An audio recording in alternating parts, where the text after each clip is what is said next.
Welcome to the deep dive. Today, we're taking a journey into the final months of Vincent van Gogh's life. Right, that period in Auvers starting around May 1890, it was incredibly intense, creatively speaking. Exactly. And you, our listener, you want to get the knowledge quickly, but also thoroughly. That's what we aim for. Yeah, we've really dug into the letters, the accounts from that time. To bring you some maybe surprising insights into his world, his art, without it feeling overwhelming. Because these last months in Auvers, they were really the end point of a long journey for him, wasn't it?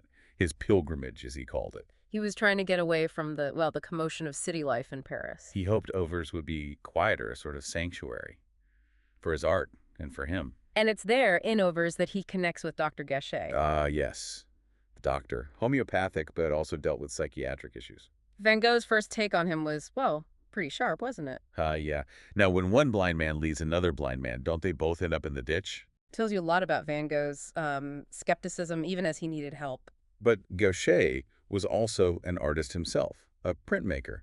That's an interesting layer. Definitely adds something to their relationship, you'd think. And really, our view of this whole time comes mostly from the letters, doesn't it? Absolutely. Those Wow. intimate glimpses, letters from Vincent to Theo, to his sister Will, And letters between others mentioning him, too. They give us this incredible window. into his thoughts, his struggles, the relationships. It's all there. Okay, so his arrival.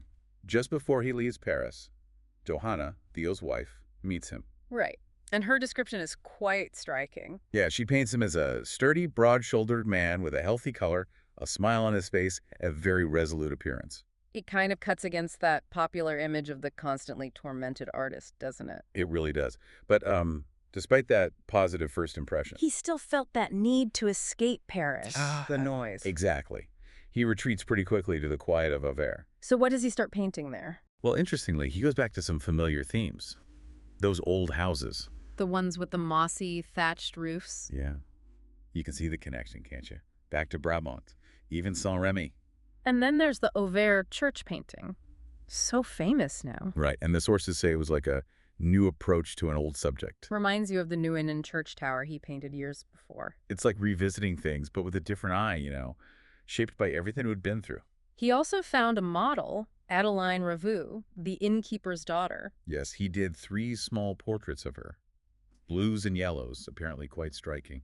And here's something I find really fascinating, his interest in the widows of Daubigny and Daumier. Yeah. That's quite telling, isn't it? These were artists he deeply admired, giants of that northern tradition. And their widows were living right there in Auvers. It speaks volumes about his desire to connect with that artistic lineage. He even asked Theo for Bargues's drawing book, Les Exercices au Fusain. Right, to keep his hand in, keep those core drawing skills sharp, his draftsmanship. So his skill in drawing, basically. Exactly. Hmm. And then there's that letter he wrote to Joseph Isaacson. The one that's like a sequel to the letter to Albert. Precisely.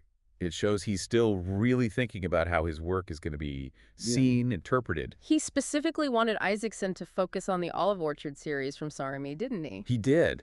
But what's also clear is his admiration for other artists, like Puvis de Chavannes. He really elevates him, calls him the most significant painter of their time, much like he did with Monticelli earlier. And he was absolutely captivated by that one painting, Inter Arts et Naturam. The one from the World Exhibition in Paris. Yeah. Van Gogh saw it as this strange and providential meeting between far distant antiquities and the crude modern age. Wow. Even a benevolent Renaissance. He saw huge things in it. Huge things.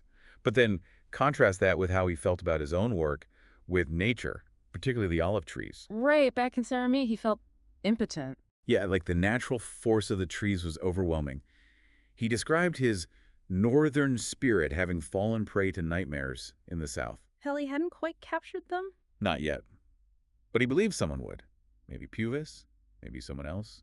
He hinted at a new art of painting that could. And this vision wasn't just for art, was it? He wanted Theo and his family out in the country, too. Yeah, he pictured this Puvis de Chavannes-like piece.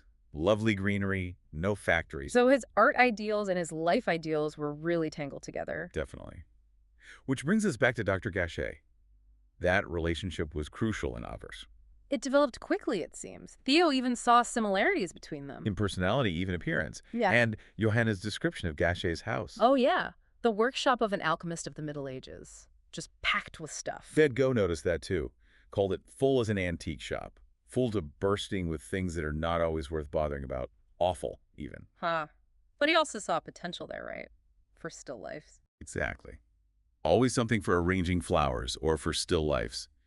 Even the clutter was material. And significantly, Gachet and his daughter, Marguerite, they both sat for him. Which just underlines how important portraiture still was for him. His ambition in modern portraiture was alive and well. Okay, shifting slightly to family.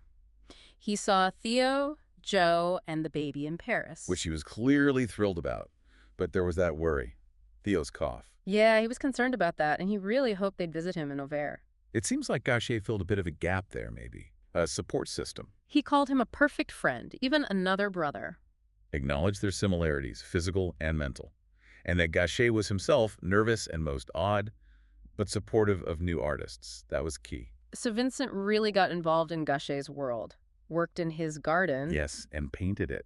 Found lots of inspiration right there. And then that painting of the Auvers church again, just so powerful. And he specifically talked about the color, linking it back to Noonan, but saying now it was more expressive, more sumptuous. Building on what he knew, but pushing it further, more emotionally intense. Absolutely. And let's not forget the almond blossom painting he brought for the baby. Ah, yes, the large picture. Such a symbol of hope. They hung it over their piano. And Gachet's reaction to the Arlesian portrait and a self-portrait. That must have been encouraging. Definitely fueled his work on figures, you'd imagine. Because that drive for modern portraiture, it was central. He wanted to make portraits that would be like revelations in 100 years. Not just likeness, but capturing impassioned expressions, using color in a modern way. Exactly.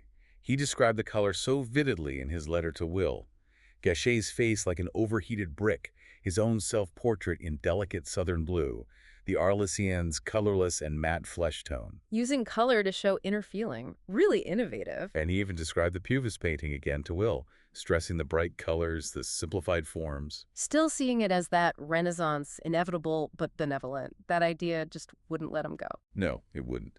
And despite his own struggles, recognition was starting to build, slowly. Theo was keeping him updated. Yeah. Leo Gaussin wanted to exchange paintings. Eugene Ball actually did trade a canvas for one of Vincent's. And Albert Aurier liked the Cypress. Small things, but significant. Definitely. And then Gauguin's letter about the Madame Chenou portrait. That must have meant a lot. He praised its balance, its inner warmth, contrasted it with the cold calculation he saw elsewhere. Yes. High praise from Gauguin, who was, interestingly, thinking about going to Madagascar himself then, looking for a new art. And he was getting closer to his mother and sister Will, too, right? Seemed to be. His letter to his mother is quite reflective, talking about the transitory nature of life, death, loneliness. Heavy themes. But with Will, he shared his artistic goals again. Yeah, that dual ambition, landscape painter, modern portraitist. Those family ties felt important then. And the pace of his work in Auvers was just incredible. It really ramped up. He talked about trying to express the desperately fast passage of things in modern life. Painting that big landscape in the rain, you can almost feel the urgency. Describing the fields, the colors, the train with its immense trail of white smoke. So vivid. He did other landscapes, too. A vineyard, a wheat field. Yes. And that portrait of Gachet again, the one with the melancholy expression. That wasn't just about sadness, was it? It was about capturing modern feeling. Exactly. The expression and passion, the longing and crying out he saw in modern faces, unlike the old, calm portraits. He hoped to paint Will someday, too. He did.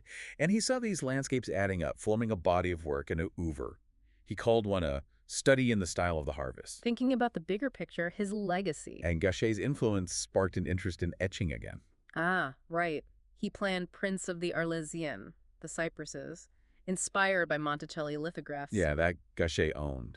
But he only finished one etching in the end. The portrait of Dr. Gachet. Which Theo called a real painter's etching. High praise again. It was his only print.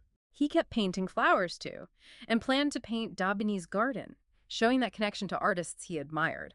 and he started using those long, narrow canvases. The panoramic ones, maybe influenced by Puvis? Possibly. Hmm. For landscapes, in those sous-bois paintings, the forest undergrowth ones, And that painting of Marguerite Gachet at the piano. with the landscape behind her. He talked about the remarkable links between one piece of nature and another, seeing connections everywhere. He even imagined painting her at an organ, like a modern St. Cecilia. Always thinking, always pushing ideas, but then things started getting heavier with Theo. Theo's letters started showing more worry about his job, money, the baby's health. Yes, serious anxieties. He was even thinking about quitting his job at Bussoud and Valadon, maybe moving to Auvers or Holland. Which put Vincent in a really awkward spot. Suddenly, he's the advisor. When he felt so precarious himself, he said, "I dare not count on my health never letting me down again." He also reflected on, well, never expecting to have a wife or family life. Despite that, he did go to Paris to see Theo. But it wasn't a happy visit, apparently. Johanna said the baby was ill, discussions got tense. And Vincent wasn't happy with how his paintings were being stored. Just stress all around. His note back to Auvers sounded a bit sharp. It seems like there was irritation on both sides. But then Johanna wrote, and that seemed to help clear the air a bit. Because Vincent's next letter, around July 10th, sounded calmer, acknowledging the difficult visit. Yeah, expressing his own sadness, understanding Theo's worries, but he felt weak. Still, he went back to work, painted 3 more huge canvases. The wheat fields under troubled skies. He explicitly said he wanted to express sadness and extreme loneliness. Hoping the paintings would convey what words couldn't. Powerful stuff. And he painted Daubigny's garden around then, too. He also wrote something quite poignant, didn't he, about preferring raising children to painting. Yeah, but feeling it was too late to change. The longing was gone, but the mental suffering remained. He mentioned Guillaumin seeing his work, worried about money. Remembered things from the Paris trip. Like admiring a Dutch woman artist and Lautrec's Portrait de Musicien. And to his mother and Will, he described the vast wheat fields again, but this time feeling almost too much calm. Which is incredibly chilling in hindsight. Theo wrote back supportively on July 14th. The letter with the horse and cart analogy, nearing the top of the hill. That's the one, trying to offer hope. But just a week later, Theo's worried again. About Vincent thinking there was trouble with Andries Bommer and finding it hard to write. Yeah, Theo urged him to see Dr. Gachet, clearly alarmed about Vincent's state. Then comes that short, unfinished note, the one found on him, July 24th. So tragic, losing the will to write, feeling it's useless. And that line about risking his life and reason for his work, trusting Theo's humanity but questioning expectations, deep turmoil. Yet, the very same day, he posted a longer letter. Right, the one that seemed a bit more composed, talking about the Artists' Association again, though maybe disillusioned. Yeah, and ordering paints, like usual. And describing his very last painting, Daubigny's garden, in meticulous detail. The colors, the figures, the black cat, the pale green sky, all laid out. Johanna said Theo found that last letter hard to understand. And then just days later, July 27th, the shooting in the wheat fields. Johanna believed it was a fear of illness returning, or an actual attack that drove him to it. He somehow made it back to the Auberge Revue, Gachet was called. And for a moment, it seemed he might hold on. He was even smoking his pipe. Theo rushed from Paris, hoping it wasn't as bad as it sounded, but they didn't try to remove the bullet. No. And Vincent died in Theo's arms, early hours of July 29th. Buried there in Auvers, near the wheat fields, friends attended. Bernard described the coffin covered in yellow flowers, his art supplies nearby, said Theo was just broken by grief. And the tragedy compounded. Theo's health just collapsed afterwards. Resigned his job, tried confusedly to start that artists' association, then paralysis. Yeah. Admitted to a clinic in October. And he died just months after Vincent, January 1891, in Holland. Utterly heartbreaking. So this whole deep dive into Auvers, it shows this incredible burst of creation against, well, immense strain. You see his vision evolving, the complex relationships with Theo, with Gachet. And that constant fragility, mental and physical. Which leaves us with a final thought for you, the listener.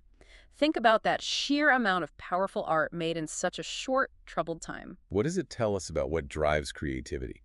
About that link between an artist's inner life and their work? And maybe in those last paintings, the colors, the brushwork, can we actually see the beginnings of that new art of painting he dreamed of? It's something to really ponder, a profound question his art still asks us.